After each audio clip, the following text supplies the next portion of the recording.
Zara here with Cat Sitter Toronto Incorporated, and I'm going to show you today how to make a catnip kicker.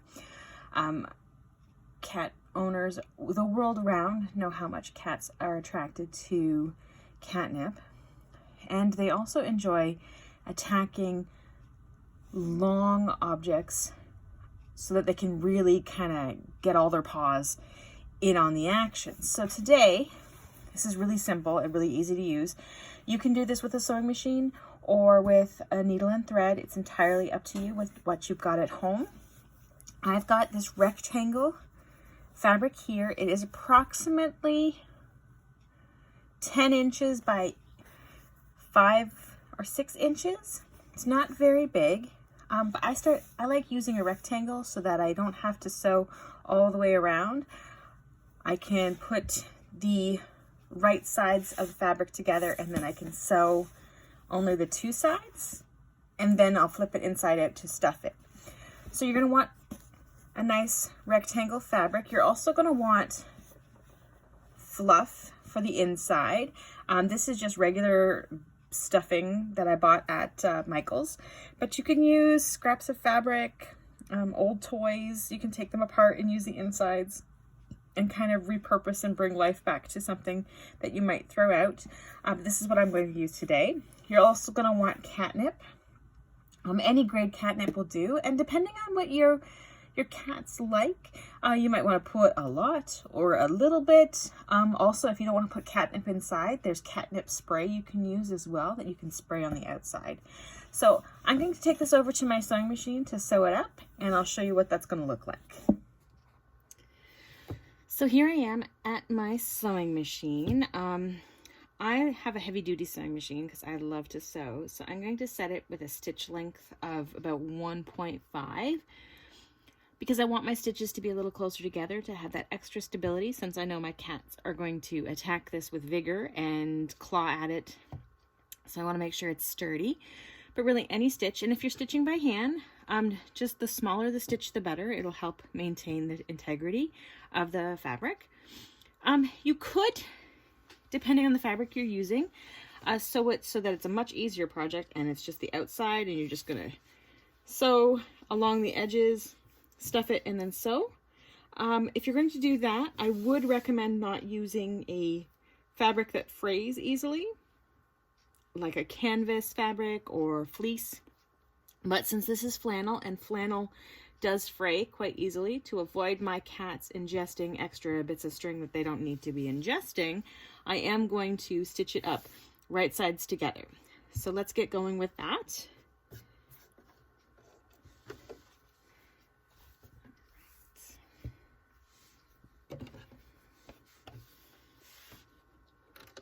Even though I have a folded edge and I won't need to stitch along that edge, I'm still going to back stitch all the way to the edge to seal off any openings to ensure the stability of my catnip kicker.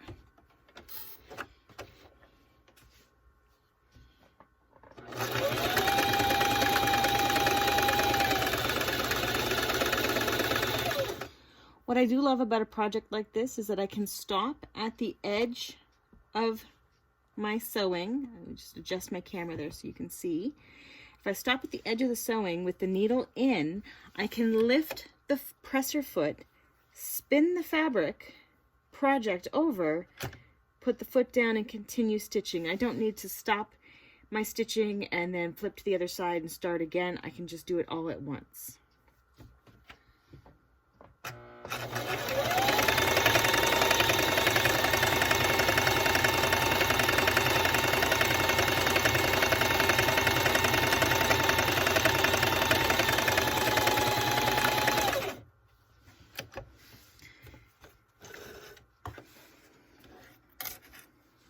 So I've stitched the edge. As you can see, it's not perfect, but this is just for my cats to play with. If you are a bit of a perfectionist and you want your seams to be accurate, there are most sewing machines, it has a stitch guide on the faceplate here that you can follow, or you can stitch to what you like.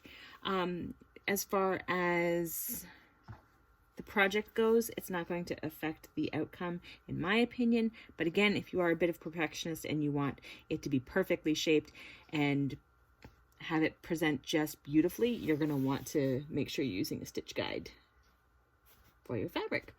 So now the next step is stuffing. I'm going to reposition my camera and show you that step next. Okay, so here we are with our stitched on two sides project, and now what we're going to do is turn it inside out. This is why we started with the right sides together, because we're going to turn the project inside out.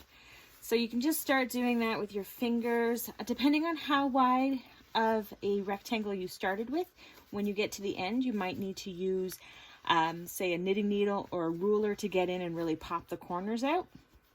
But I've started with a fairly thick piece with my rectangle, so I shouldn't have that problem when I get to the end. But we'll see when I get it all popped out. This is also a really great way to double check your corners and your stitching. So if you have to use a ruler or a knitting needle or a pen to get down in there, make sure you're not pushing too hard or you're going to push right through. But you'll also be able to see if there's any gaps in your sewing. So then you'll be able to go back in and fix those before going further with the project.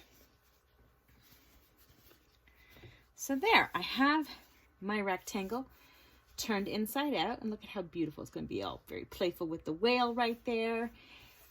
So this is what it's going to look like. It's just going to look like a giant sock.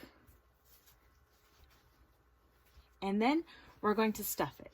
Again, depending on how your cat plays with their toys, you can either understuff it so it's a little more malleable and a little more flexible, or you can stuff it so it's really solid and really tight, allowing the cats to really attack it. Your cat's preference. My cats seem to like toys that are a little bit more rigid, so I'm going to stuff mine nice and full.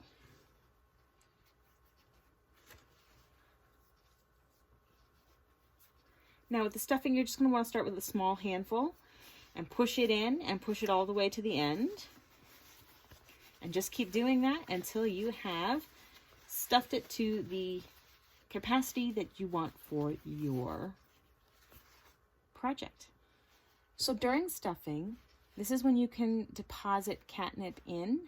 I plan to use a catnip spray with mine, so I'm not putting catnip in it today. But if you were going to, I would suggest sprinkling a little bit of catnip at increments throughout. So with every handful, put another sprinkle of catnip. That helps to distribute the catnip evenly inside the toy. So now my long tube is stuffed, and I have to seal the end. Now because I'm working with a very tight stuffing job, I have very little wiggle room with here. If you're not a very skilled seamstress or someone who has lots of sewing experience, I would recommend maybe stuffing a little lighter so that when it comes to the end, you're not having to fight against the pressure of the stuffing while trying to seal the ends. So what you're going to do for the ends is you're going to fold them down onto themselves so that the rough edges go in like this, and then connect the two sides together like so. Now you can use a pin to hold this in place, or you can use a binder clip like these little clips that I have here, and then it will just kind of snip on there and hold it in place for you while you work to get the rest of the seam together. Once the seam is together, then it's going to go back into the sewing machine and you're going to stitch the line across, and then you'll have your finished catnip kicker. So I'm going to go ahead and stitch mine across and then show you the final result. So there you have it. There is your finished catnip kicker. It took us about 5 minutes to make. They're super easy to make and your cats will love them.